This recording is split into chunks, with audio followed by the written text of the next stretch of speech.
Vamos ser fazemos. Nós vamos ver uma mensagem do Espírito Emmanuel. O livro é com nós, escaldamento de Chico Xavier. Então vamos ver o que os Espíritos têm para a gente. Fechando. A mensagem é do 119, intitulada Ajude Sempre. Mas Paulo respondeu: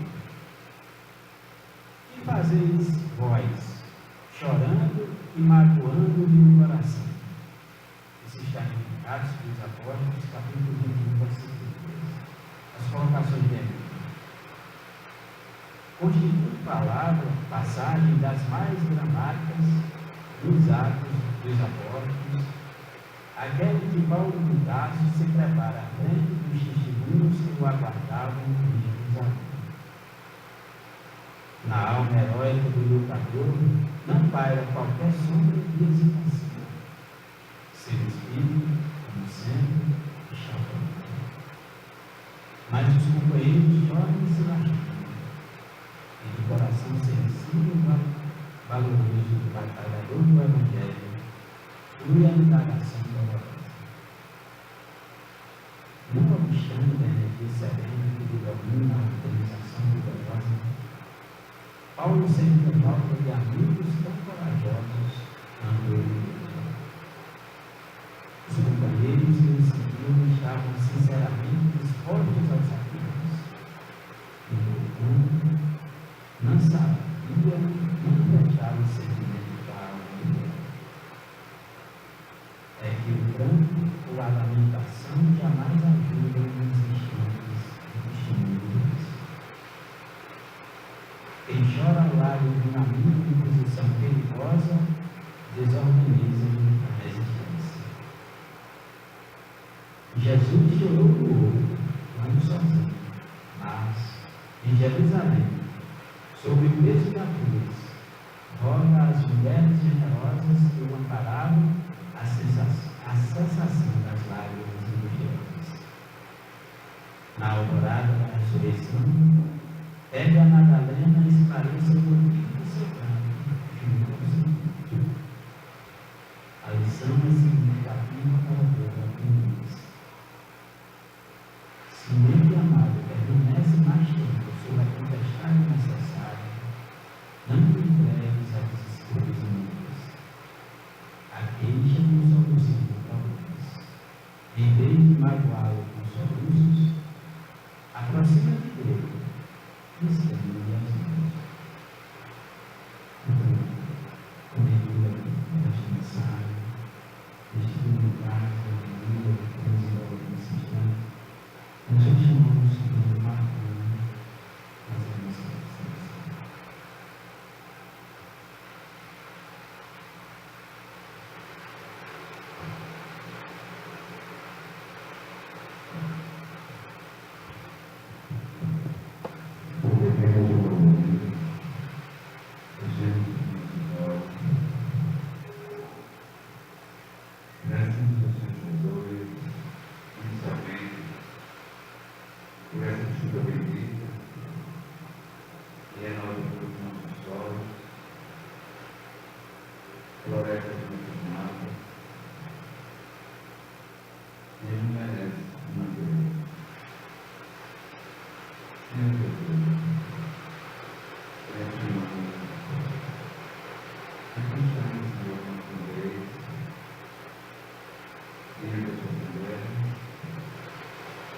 Renovando o nosso sentimento,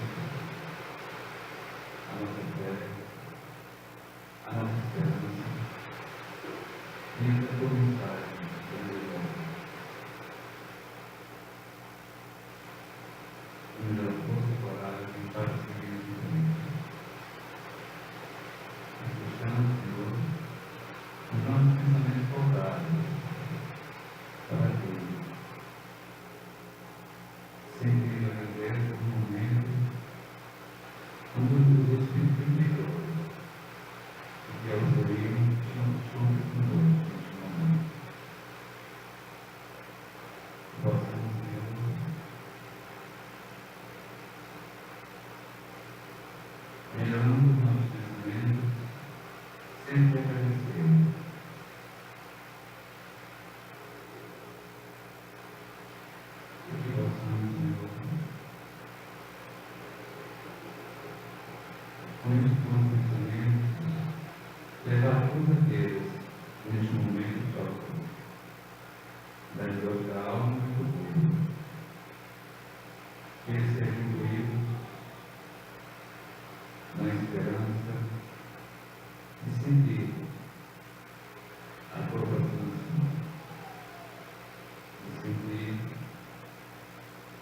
todos aqueles, os idosos, as crianças, os que estão abandonando,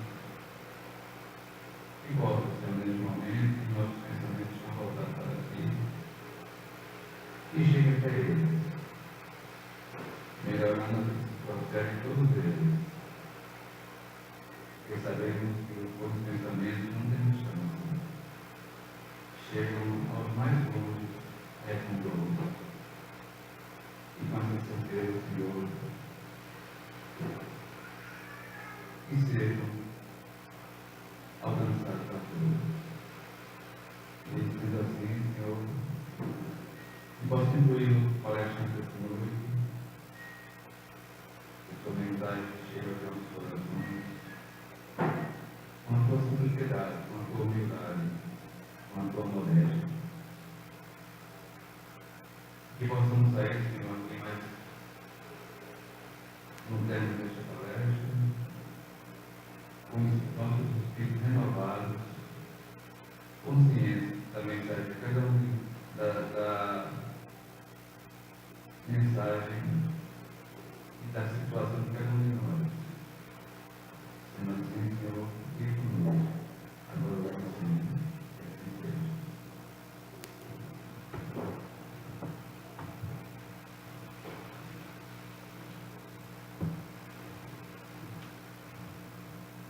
Desde que nós temos alguns avisos após a palestra, nós temos atendimento fraterno, terapia de passos, nós temos a nossa livraria e temos também a nossa lanchonete. Antes deste momento, às 18h45, nós temos o curso básico de Espiritismo. Começamos este mês, estamos na terceira aula, então fica a todos fica o convite, porque entendemos que a doutrina espírita, para que possamos compreender, precisamos estudar. E acima de tudo é uma ciência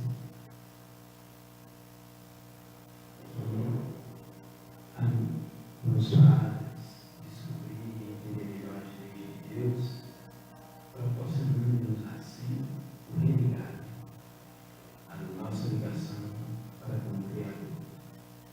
Então, sem maiores delongas, nós vamos passar a palavra ao nosso companheiro Genilson.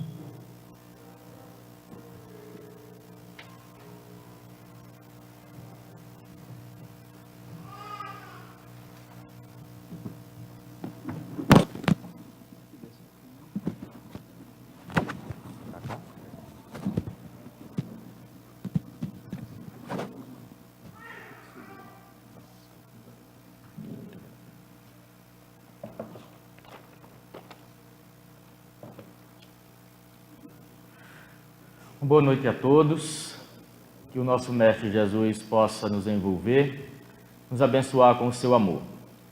O nosso tema da noite de hoje, renúncia. Renúncia também no sentido de resignação, de aceitação não por acomodação, mas também quando nos encontramos diante de determinadas situações, quando o nosso agir cobraria de nós um preço muito alto para se pagar e que a gente faz a análise, não valeria a pena pagar preço tão alto. É nesse sentido que nós vamos falar de renúncia e de resignação. Emmanuel nos diz que é impossível se tornar um espírito elevado, se tornar um espírito superior, sem renúncia. E se nós passarmos um olhar pela história do nosso planeta, os grandes luminares que Deus nos enviou, todos eles utilizaram de profunda renúncia em suas vidas para poderem se elevar e para poderem educar a humanidade. Dá para a gente imaginar o tamanho da renúncia de São Francisco de Assis, a renúncia de Chico Xavier, renunciando ao mundo e a si mesmo para servir a humanidade. a renúncia de Teresa de Calcutá, a renúncia de Irmã Dulce, que quando foi a uma feira pedir pelos seus menores, estendeu a mão em direção a um feirante pedindo auxílio para os pequeninos. E o feirante, num ato de extremo equívoco, cospe na mão dela. Nesse instante, Irmã Dulce renuncia a algo que nós temos muito forte dentro de nós. Ela renuncia ao próprio orgulho. Fecha a mão com a saliva, recolhe a mão e diz: Senhor, isso que você me deu é o que eu mereço. Estende a outra mão, agora por gentileza, dê a ajuda dos meus pequeninos. É renunciar a si mesmo, em prol do semelhante, em favor do próximo, em favor do outro. Santo Agostinho, no Evangelho segundo o Espiritismo, lá no capítulo 5º, ele diz que quem vem para este planeta, e ele traduz esse planeta como este vale de lágrimas, ou seja, quem vem para cá, para um mundo de provas e expiações, há que padecer com o pranto e com o ranger de dentes. Santo Agostinho está nos dizendo que nós, espíritos destinados a essa terra, quando nós encarnamos aqui, é porque nós não somos perfeitos. E se nós fôssemos perfeitos, a nossa escala de destino, a nossa esfera de destino seria outra e não a Terra. Portanto, a Terra não é uma colônia de férias. A Terra é uma esfera de experimentação, é uma esfera de trabalho constante, para que nós possamos cortar e burilar os nossos maus pendores, as nossas más inclinações, para que a gente possa transformar as nossas trevas interiores em luz bendita, em luz divina. Portanto, devedores que somos dos nossos próprios atos equivocados, devedores de nossa própria consciência, porque as mazelas que nos afligem hoje são o resultado dos nossos atos equivocados no passado. Portanto, vindo para cá, todos os espíritos que encarnam aqui hão de passar por muitas dificuldades. Mas diz Santo Agostinho que quem usa de renúncia, quem usa de resignação, também passará pelas dificuldades dos demais, mas não enfrentará as mesmas aflições, nem os mesmos sofrimentos, por causa da elevação do espírito. Portanto, precisamos entender esses mecanismos de renúncia, e não entender aqui renúncia ou resignação como acomodação, como algo passivo, mas sim como algo pacífico. Aceitar com paz, e não de forma passiva. São coisas bem diferentes. Podemos perceber renúncia no caso de Sócrates. Sócrates, que é um dos ministros de Jesus, plantou as sementes sagradas da filosofia. Allan Kardec coloca Sócrates, situa Sócrates e Platão nos prolegômenos do Evangelho segundo o Espiritismo como precursores da doutrina espírita. Todo o Ocidente bebe nas fontes fecundas da filosofia de Sócrates. Iluminou a humanidade como um todo. E Sócrates, por iluminar essa humanidade, por trazer à sociedade grega e à sociedade ateniense um conceito de moral elevada, um conceito de ética profunda, contrariando os conceitos existentes de então, conceitos ultrapassados, conceitos baseados no orgulho, no egoísmo, em vez de serem conceitos pautados na humildade e no altruísmo. Sócrates foi acusado de corromper a juventude grega, de corromper a juventude ateniense. Foi submetido a julgamento e, depois de julgamento, condenado. A sentença proferida foi condenação à morte, morte por envenenamento, condenado a beber cicuta. Foi preso e, numa ocasião, Xantipa, sua esposa, reunindo amigos influentes, importantes de Sócrates, consegue um meio de livrar Sócrates da cadeia, de arrumar uma fuga, um meio dele fugir, e assim não precisar tomar o veneno. Xantipa era uma mulher de nervos à flor da pele. Não era muito dada à resignação, nem tampouco à renúncia. Ela queria as coisas de forma imediata. o imediatismo humano de todos nós. Sócrates tinha um espírito mais elevado, um espírito mais burilado, mais experimentado, e quando ela ofereceu a ele a oportunidade de fugir, ele disse: Xantipa, eu não vou fugir, eu vou ficar. Amanhã será o dia de tomar o veneno, de tomar a cicuta, e eu devo me submeter às leis do meu país. E ela, irritada, diz: mas Sócrates, irritada e com muita razão, era o marido dela, que estava condenado à morte, que no dia seguinte iria morrer tomando o veneno. Apreensiva, era justificável. Mas Sócrates, você é inocente, criatura, fuja porque você é inocente. Ele se volta bondosamente para ela e diz assim: ô Xantipa, minha querida, e você queria que eu fosse culpado? Então ele diz: eu não vou fugir, eu não vou fugir. Nesse instante eu renuncio à minha liberdade e renuncio à própria vida, para que mal maior não aconteça. Porque se eu agir dessa forma agora, aí sim eu estou corrompendo a juventude grega. Porque como grego eu devo me submeter às leis desse país. Se eu não quisesse me submeter às leis do país, eu deveria morar em outro país e não na Grécia.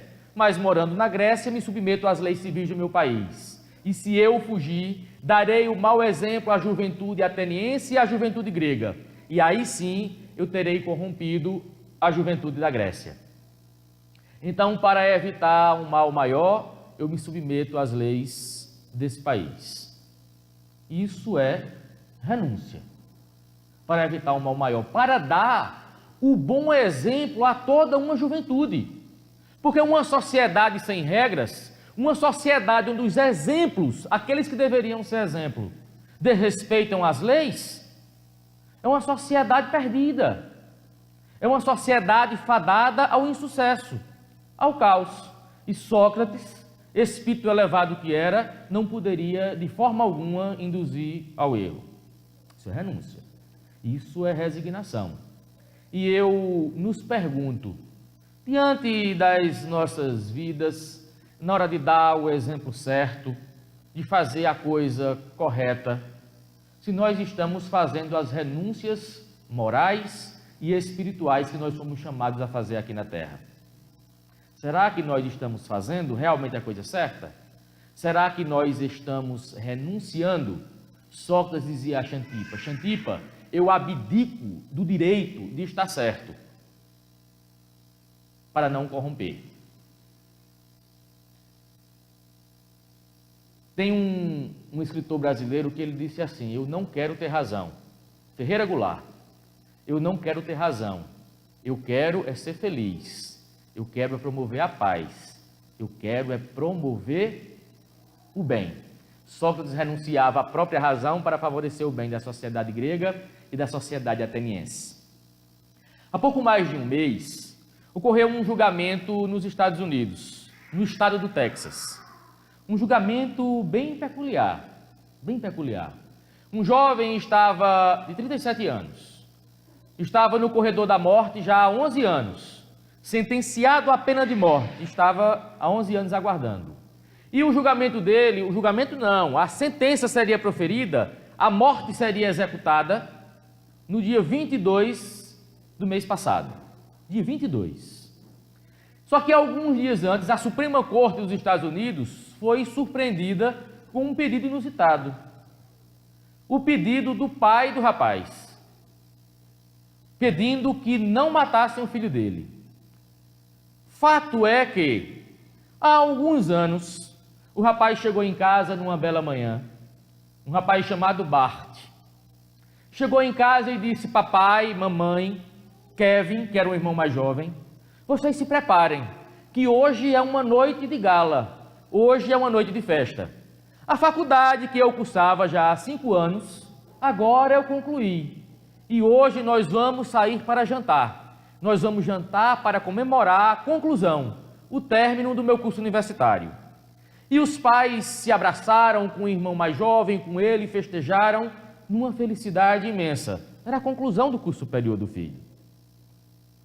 Na hora aprazada, saíram juntos para jantar, uma noite feliz, E ao retornarem para casa, acontece que ao adentrarem no primeiro ato, o ato da recepção, a sala de estar, os pais e o irmão mais novo foram surpreendidos com um homem mascarado com arma na mão. E havia um outro homem não identificado também. O irmão mais jovem que estava na frente recebeu o primeiro tiro, um tiro no peito. Já caiu morto. A mãe que estava logo atrás recebeu o segundo tiro. O pai que estava ao lado recebeu o terceiro tiro e caiu sobre a varanda. Este conseguindo sobreviver. E relata o pai, Kent, que lá da varanda ouviu o quarto tiro. E o coração dele sofreu ainda mais porque ele pensou, agora foi Bart. Foi o outro filho. Então parece que está tudo acabado. Foi embora o meu filho mais novo, a minha esposa, atiraram agora no meu filho mais velho que acabou de se formar, eu sofri um tiro, não sei se escapa. Foram socorridos os dois, Bart e o pai. Bart em situação muito confortável, ferimento leve, e o pai em estado muito grave, mas conseguiu sobreviver. Os policiais começaram as investigações. Polícia séria, investigaram com muitos detalhes e perceberam que aquele tipo de situação não condizia com latrocínio. Que as pessoas que entraram numa casa de uma família com bastante posses, bagunçaram tudo, mas não levaram nada de importante. Não levaram nada de valor, apenas bagunçaram o cenário, bagunçaram o ambiente da sala. E investigando ainda mais a vida de Bart, que tinha sobrevivido, com o relato de que teriam ido para um jantar naquela noite para comemorar a formatura de Bart, perceberam que Bart não havia se formado. Ele não tinha concluído a universidade, porque nunca sequer havia feito a matrícula, nunca assistiu um dia de aula na universidade. Investigando mais, conseguiram chegar a dois acusados, dois suspeitos. Prenderam e eles se declararam culpados e ainda indicaram Bart como o mandante do crime. Os policiais foram ao hospital, o pai já se restabelecendo, e disseram ao pai tudo o que tinha acontecido, e o pai ficou profundamente indignado com Bart. Mas ficou indignado pelo fato dele ter mentido, de dizer que tinha se formado, sem nunca ter ido a uma faculdade, porque o pai recusou a aceitar a informação de que ele, o filho, teria sido o mandante do crime. Não aceitava de forma alguma. Morou mais 7 meses com o filho, até que, quando as investigações avançaram ainda mais, Bart fugiu. Bart fugiu. Depois foi preso e condenado à pena de morte. Só que o pai pediu à Suprema Corte que não matassem o filho dele, que transformassem a pena de morte em prisão perpétua, já que a lei americana não permitia a liberdade nem a ausência de punição, mas que transformasse a pena de morte em prisão perpétua, fazendo algo inusitado. Ele utilizou uma instituição que tem nos Estados Unidos, dentro do direito americano, que é o direito da vítima. E é algo muito interessante essa questão do direito da vítima lá nos Estados Unidos. Porque ela equivale ao Código de Talião, lá do Código de Hammurabi. A lei de Talião é a lei de tal qual, é lei de reciprocidade. É aquela lei que diz o seguinte: se você me bate a face, eu tenho o direito de bater na sua face, do mesmo jeito que você bateu na minha. Portanto, o direito da vítima nos Estados Unidos é igual ao Código, à lei de Talião. Então, se você assassinou alguém com requintes de crueldade, a vítima tem o direito de pedir que aquela pessoa seja condenada à morte, porque tirou a vida de um parente seu. Era o direito da vítima. Só que o pai surpreende e diz assim: utilizando o direito da vítima, apelo à Suprema Corte Americana, porque se vocês matarem o meu filho, o mais prejudicado serei eu. Porque apesar do que ele fez, eu o amo profundamente. E se vocês matarem o meu filho, eu vou sofrer muito mais. Agora eu envido todos os esforços para superar a morte de minha amada esposa, do meu amado filho mais jovem, mas eu quero ter a oportunidade de visitar todos os dias, se for possível, ou nas vezes que for possível, eu quero visitar o meu filho, eu quero levar a ele amor, eu quero reabilitá-lo, eu quero ofertar ao meu filho amor e não a morte. E isso é algo chamado de renúncia. Isso é algo chamado de renúncia que a gente chama de amor também, porque amor e renúncia são a mesma coisa. Elas vestem a mesma roupa e são intercambiáveis. Porque o pai queria evitar um mal maior. O filho já tinha que cumprir com as penas de se reabilitar perante a consciência cósmica, a consciência divina e perante a própria consciência, e com as vítimas que ele fez, dos equívocos cometidos. Mas você já pensou que era o pai assinar embaixo a sentença de morte do filho, e o pai não se pronunciar pedindo que não matassem o filho dele? Ele acabaria sendo corresponsável pela morte do filho. Isso seria um mal muito maior, se não aos olhos físicos, mas um mal muito maior da esfera espiritual. E a nossa esfera de verdade é a esfera espiritual. Não é a esfera terrena, não é a esfera carnal, porque a experiência carnal é temporária, a experiência espiritual é eterna, porque é isso que nós somos, essência eterna, espíritos eternos, herdeiros de todo o patrimônio da divindade.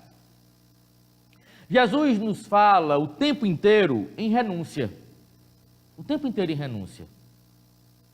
Diante desse caso do pai, que renuncia à punição do filho, renuncia ao seu orgulho. O pai também foi alvejado, poderia ter sido morto, para ter o filho amado com ele ainda. Você que tem pai, ou já teve, que tem mãe ou já teve, que tem irmãos, que tem filhos, você é capaz de fazer renúncia pelos seus filhos, pelos seus pais, pelos seus irmãos, pelos seus primos, pelos seus amigos? Será que nós espíritas conseguimos nos lembrar sempre que os nossos amores mais diletos, que as pessoas mais queridas de nossa vida estão dentro do nosso lar, mas que também os nossos piores desafetos, os nossos mais ferrenhos inimigos se encontram lá também? E são pessoas que Jesus nos dá para amar. Aqueles com os quais nós já construímos laços profundos de amor, Jesus nos dá para que esses laços cresçam ainda mais. E aqueles com os quais nós temos laços de inimizade, laços de desafeto e de desamor, Jesus nos dá para amar. E amar com profundidade.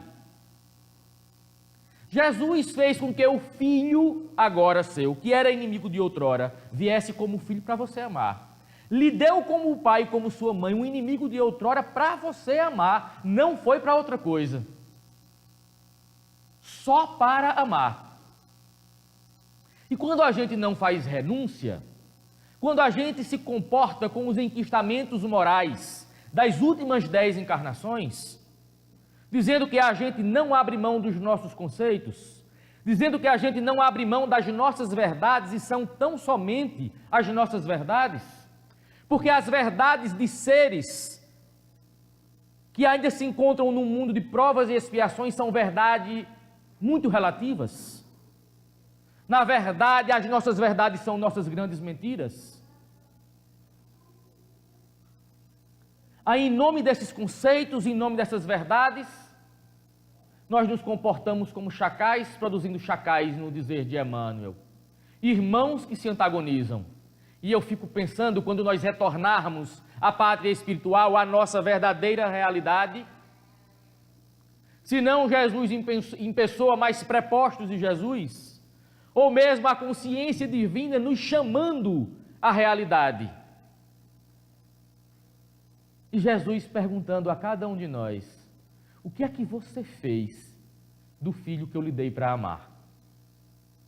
O que é que você fez da irmã ou do irmão que eu lhe dei para amar? Eu botei vocês no mesmo lar, debaixo do mesmo teto. Eu propiciei laços de profundo afeto para vocês se amarem. E o que foi que você fez dele? Onde é que ele está agora? Onde é que está seu pai? Onde é que está sua mãe? Onde é que está seu filho? E você vai dizer o que a Jesus? Você vai dizer: Jesus, o pai que você me deu para amar eu odiei? Jesus, o filho que você me deu para amar eu espanquei, eu afastei? E quando Jesus perguntar: mas por que você fez isso? Você vai ter coragem de dizer porque é que você não teve coragem de renunciar aos seus antigos conceitos, às suas velhas formas e fórmulas? Você vai ter coragem de dizer a Jesus que você afastou por amor? Ou você vai ter a coragem de dizer a Jesus que você afastou porque você não foi capaz de renunciar ao seu orgulho e ao seu egoísmo?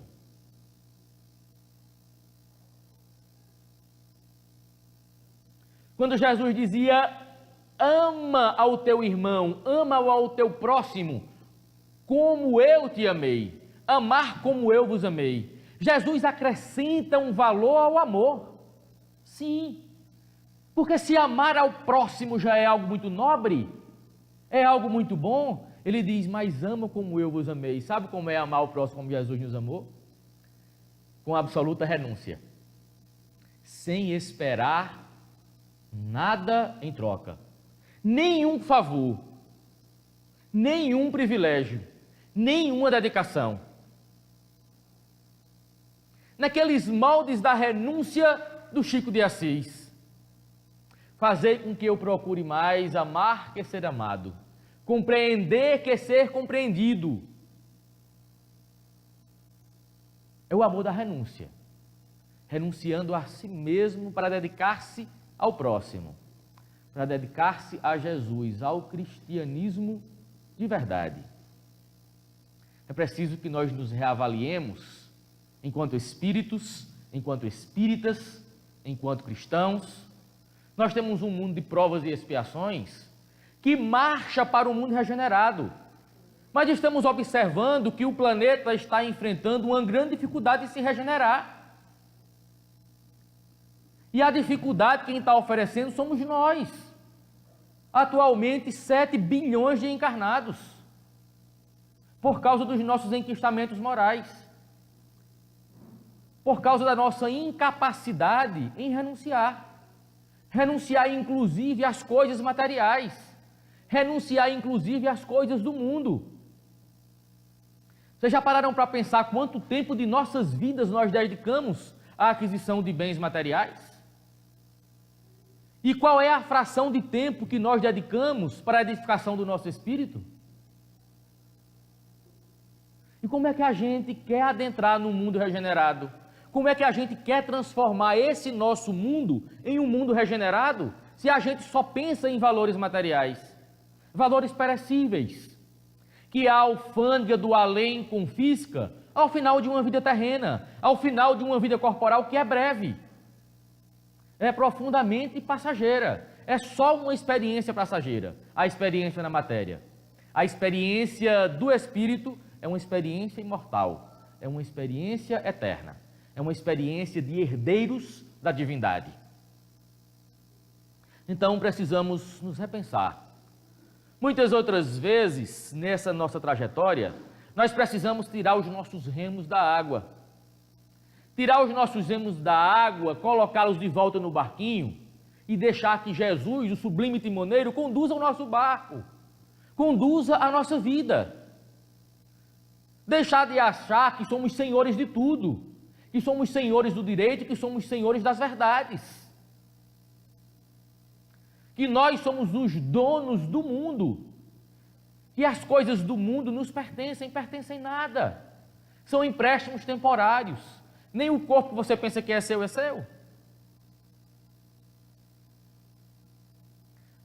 La Fontaine tem muitas fábulas, e Francisco do Espírito Santo Neto, juntamente com o Espírito Hamed, publicaram um livro, Fábulas de La Fontaine, à luz do Espiritismo. E em uma dessas fábulas de La Fontaine, bem interessante, La Fontaine fala de uma metáfora, de uma conversa entre um carvalho e taboca. Eu costumo dizer taboca porque é o nosso bambu aqui do Nordeste. Mas a fábula é específica entre um carvalho e os bambus. Mas é muito parecido com o taboque e o princípio, o mecanismo é basicamente o mesmo. E o carvalho começa a dialogar com o bambu e diz: caro bambu, você está há algum tempo aqui ao meu lado, eu estou aqui há muitos séculos e eu sinto muita pena de você.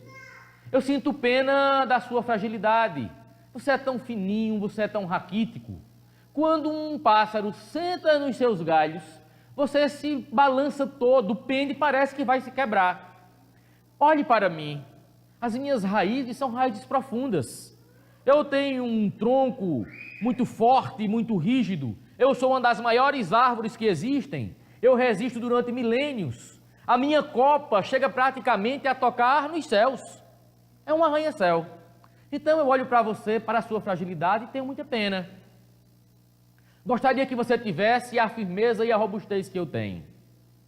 O bambu, os canicinhos de bambu, olharam para o grande carvalho e disseram assim: prezado carvalho, não se incomode tanto com a minha flexibilidade. Cuide antes de si mesmo. E ao terminarem essa conversa, o tempo fechou, as nuvens chegaram e o vento começou a soprar forte. As folhas do carvalho começaram a balançar, mas ele olhava ainda satisfeito para o bambu, balançando de um lado para outro e dizia: prezado bambu, cuidado, cuidado, veja como você é frágil. E o bambu dizia: querido carvalho, preocupe-se mais consigo. Deixe comigo a minha flexibilidade e a minha fragilidade. Aquela tempestade transformou-se num furacão e em pouco tempo o carvalho se via com as raízes para cima. Foi arrancado pela raiz. Passada a tempestade, estava lá o bambu. Parecia antes, durante a tempestade, aquele João teimoso que a gente encontra pelas ruas. Balança para um lado, balança para o outro, mas diante da sua flexibilidade de ir e poder voltar, de se reconhecer, de ser plástico, de ser flexível, conseguiu resistir à grande invernia, à grande tempestade. Nós somos o quê? Nós somos carvalho ou nós somos bambus? Nós somos flexíveis ou nós somos os radicais inflexíveis em todos os campos? No campo religioso, no campo da aceitação das diferenças humanas. A humanidade terrena, ela é extremamente plural. Nós temos brancos, pretos, altos, baixos, gordos, magros, ricos, pobres. Nós temos heterossexuais, homossexuais, pansexuais. Nós somos o quê? Nós somos flexíveis como o bambu ou nós não arredamos o nosso pé enquanto um carvalho? Quem está pronto para evoluir? Quem está pronto para estender a mão? Quem está pronto para aceitar? O carvalho ou o bambu? Quem renuncia ou quem não abre mão? Com isso eu não estou dizendo que nós devemos abrir mão daquilo que é certo, não. Não, jamais devemos abrir mão daquilo que é certo. Mas nós não podemos usar o que é certo para matar. Nós não devemos usar o que é certo para humilhar. Nós devemos usar o que é certo para auxiliar, para consolar, para engrandecer e não para menosprezar. Jesus, por exemplo, Jesus nunca foi passivo, mas sempre foi pacífico. Sempre foi um pacificador para que a gente não confunda o que é ser passivo com o que é ser pacífico. Para que a gente não pense que eu estou dizendo aqui que nós devemos passar a mão naquele que está errado. Não. Vale lembrar a Meimei, a enfermeira da espiritualidade, quando diz com muita propriedade: corrige-me enquanto é tempo, ainda que eu sofra, mas corrige-me com amor, a gente acrescenta, porque não se educa com a pancada, só se educa com a lei do amor. Então Jesus, quando estava sendo interrogado por Pôncio Pilatos, diante de algumas perguntas de Pilatos, Jesus responde com verdade, e um dos soldados que se encontrava ali, sendo um áulico do procurador de Roma, do governador da Judéia, esbofeteia, dá um tapa no rosto de Jesus, um tapa forte no rosto de Jesus. Jesus poderia ter sido passivo, ter baixado a cabeça e ter aceitado, mas ele não fez. Também não revidou com grosseria, nem com atos físicos, nem com palavras grosseiras vociferando. Jesus, como um pacifista e como um educador da humanidade, renuncia à violência, mas não perde a oportunidade de educar. Olha o que é que Jesus diz a ele, chamando o espírito humano à reflexão. Por que me bates? E não foi assim não, por que me bates? Não, foi com amor. Por que me bates? Se o que eu disse foi tão somente a verdade, por que me bates? Eu tenho certeza que aquele soldado nunca mais foi o mesmo. Nunca mais foi o mesmo. A partir dali, as palavras profundas do educador da humanidade Jesus de Nazaré gritarão dentro dele para sempre. Mas o que gritará ainda mais vai ser a renúncia de Jesus em não agredindo, em não ofendendo. A renúncia pelo amor para educar. E quando alguém nos agride, qual é o nosso comportamento? Nós nos preocupamos em renunciar ao nosso orgulho, ou nós dizemos muitas vezes, se bater nessa face que mamãe beijou, e aí a gente se equivoca tanto, que a gente diz que vai matar por causa da nossa mãe, porque mamãe beijou, ninguém pode bater.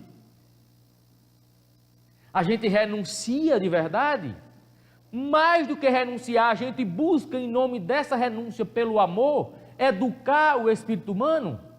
A gente tenta transformar aqueles inimigos de outrora em amigos de agora e em irmãos fraternos para sempre, que é o objetivo da passagem humana pela Terra, é o objetivo das nossas múltiplas encarnações. Ou será que nós achamos que o objetivo da encarnação é vir passar férias na Terra? Tomar banho de cachoeira, tomar banho de mar e passear para o parque ecológico e continuar fazendo inimigos.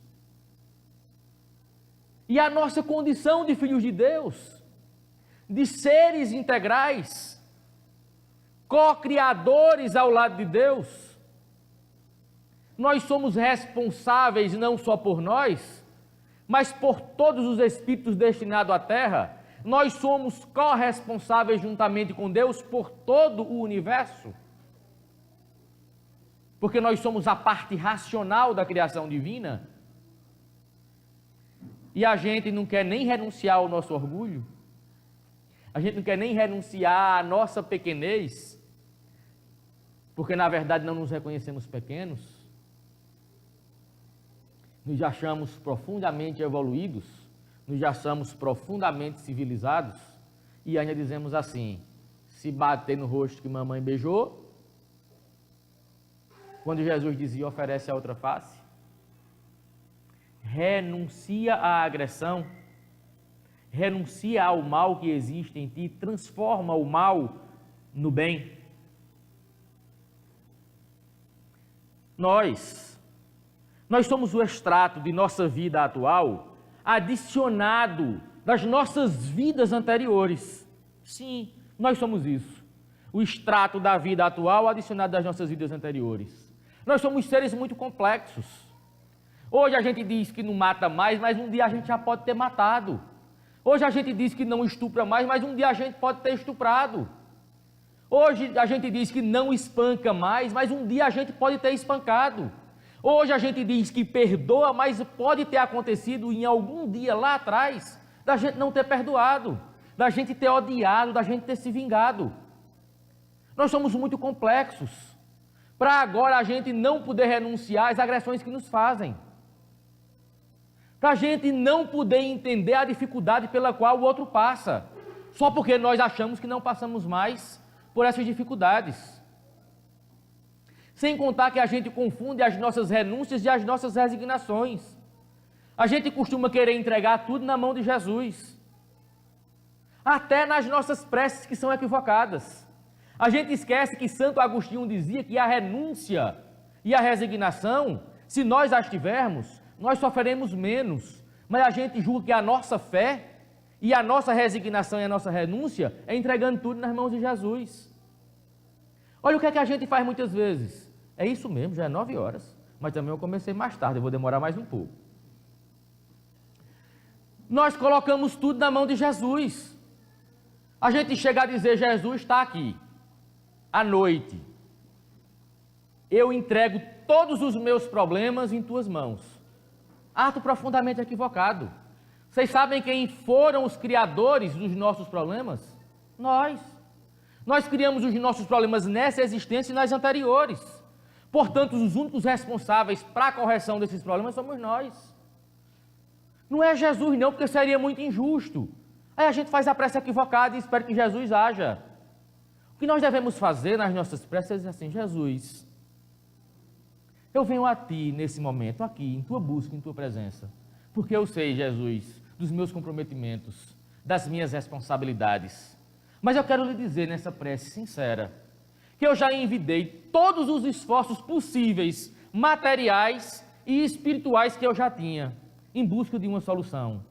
Mas, Jesus, eu confesso que eu não estou conseguindo achar. Portanto, nesse instante, eu lhe peço o bom senso, a capacidade de discernir entre o certo e o errado.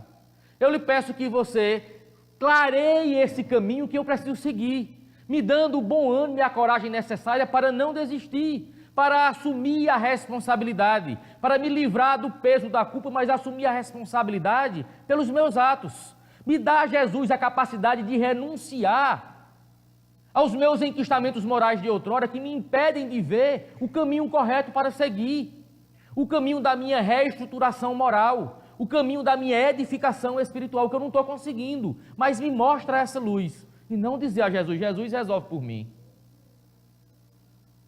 Seria muito complicado Jesus resolver por nós não evoluiríamos nunca. Porque quando Jesus resolve os nossos problemas, o evoluído é Ele. Quando a gente consegue vencer as dificuldades em nós, nós é quem conseguimos evoluir. E Jesus já é evoluído porque venceu as próprias dificuldades. Nós precisamos assumir as nossas responsabilidades diante das coisas da vida. 9 horas, não vou apertar muito, tinha muita coisa para conversar com vocês ainda. Mas para não ser tão deselegante assim, eu vou terminar com uma última história que guardo para todos nós. Uma história que lembro, já contei aqui há uns 15 anos mais ou menos, 10, 15 anos, quando fiz uma palestra aqui, mas eu vou repetir. Uma história que eu contei da Guerra do Vietnã. Guerra que é sempre feita por causa da falta de renúncia. Cada um com excesso de exclusivismo de um lado, outro do outro, o meu lado é certo, o meu lado é certo, ninguém renuncia, ninguém cede, e assim a gente faz guerra. A guerra é sempre algo odioso. Não existem resultados positivos para a guerra. Não. Diante da lei de destruição lá no Livro dos Espíritos, a gente vê que no final da história a humanidade se refaz. Mas a guerra por si só ela não é boa. Então, por causa desses excessos de exclusivismo, por falta de renúncia, americanos e vietnamitas brigaram. Muitas pessoas feridas, foi uma guerra muito sangrenta.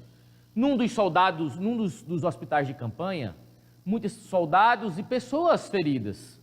Alguns jovens do Vietnã foram resgatados por soldados americanos e levados para esse hospital de campanha. Faltava sangue, porque as bolsas de sangue disponíveis já tinham sido todas utilizadas. E um jovenzinho de 14, 15 anos lá do Vietnã estava profundamente ferido, tinha hemorragia e precisava urgentemente de sangue. A única pessoa com sangue compatível com dele era uma jovem também lá do Vietnã, uma jovem garota de 17 anos. O médico responsável ignorou a idade, porque precisava salvar uma vida, e queria tirar uma pequena fração de sangue, que não prejudicasse a saúde da garota, para salvar a vida do menino, enquanto não aparecia mais sangue ou outros suprimentos. E assim a enfermeira do exército americano, que falava o idioma local, conversa com a jovem, e ela aceita doar sangue para o menino. Quando começaram a tirar sangue, a jovem começou a chorar e o choro era compulsivo. O médico ficou preocupado. O que é que estava acontecendo? Estava passando mal? Estava sentindo dor? Porque salvar a vida de um sacrificando a vida de outro não valeria a pena. E a enfermeira pergunta à menina o que é que está acontecendo, se quer que pare, se está sentindo dor, se está com mal-estar. E a menina diz que não, que está bem, que está muito bem, que pode continuar tirando sangue. Mas apesar de dizer isso, continuava chorando compulsivamente. E o médico muito preocupado. Mas mesmo assim, conclui a retirada do sangue, fazem a transfusão e o menino conseguiu escapar. Passado esse sufoco, essa emergência, o médico volta com a enfermeira para conversar com a menina. Ele queria entender o porquê daquele choro tão compulsivo. Por que é que ela chorava tanto? E ela dizia assim, porque enquanto vocês tiravam meu sangue, eu imaginava que vocês iam tirar meu sangue todo e que eu iria morrer. E o médico pergunta para ela, através da enfermeira, e por que, mesmo achando que você ia morrer, você continuou dizendo que podia tirar o sangue? E ela respondeu com muita tranquilidade, eu estava renunciando à minha própria vida, porque ele é meu amigo. Porque ele é meu amigo. Nós não precisamos renunciar à nossa própria vida física, não. Pelos nossos amigos, pelos nossos pais, pelos nossos vizinhos, pelos nossos irmãos. Nós só precisamos renunciar ao mal que existe em nós, para poder nos irmanarmos de verdade, fraternalmente, como filhos de Deus, com um único desiderato, com um único destino traçado, que é evoluir, e evoluir é dilatar a capacidade de amar. Obrigado pela paciência, pela atenção, tenhamos todos uma boa noite, fiquemos em paz, fiquemos com Jesus.